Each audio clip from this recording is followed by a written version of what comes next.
బంగ్లాదేశ్లో చీకట్లు రాజ్యం వెళతాయేమో తెలియదు. ఎందుకంటే వాస్తవంగా బంగ్లాదేశ్కి సంబంధించిన కరెంటు ప్రొడక్షను చాలా వరకు ఇండియా నుంచి పోతూ ఉంటుంది. అలాగే అక్కడ కరెంటు ప్రొడక్షన్ చేసేటటువంటి సంస్థలు ఇండియన్ వాళ్ళే ఉన్నాయి.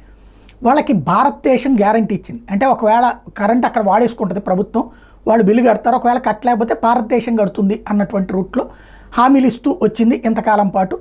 అందుకనినే బంగ్లాదేశ్లో ఇప్పుడు వాస్తవంగా వేవర్స్ వింగ్ బాగా విపరీతంగా నడుస్తుంది.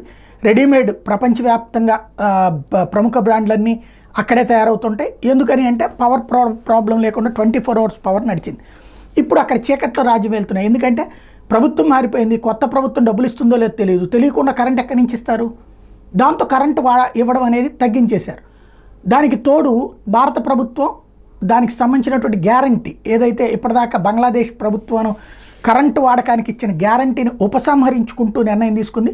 ఇక బంగ్లాదేశ్ కొత్త ప్రభుత్వం వాళ్ళ గ్యారంటీ ఇచ్చి వాళ్ళు కడతారు అన్న నమ్మకం వచ్చినప్పుడు వాళ్ళు చేస్తారు, లేదంటే పాత రోజులకి వెళ్ళిపోతుంది, చీకటి రోజులకి బంగ్లాదేశ్.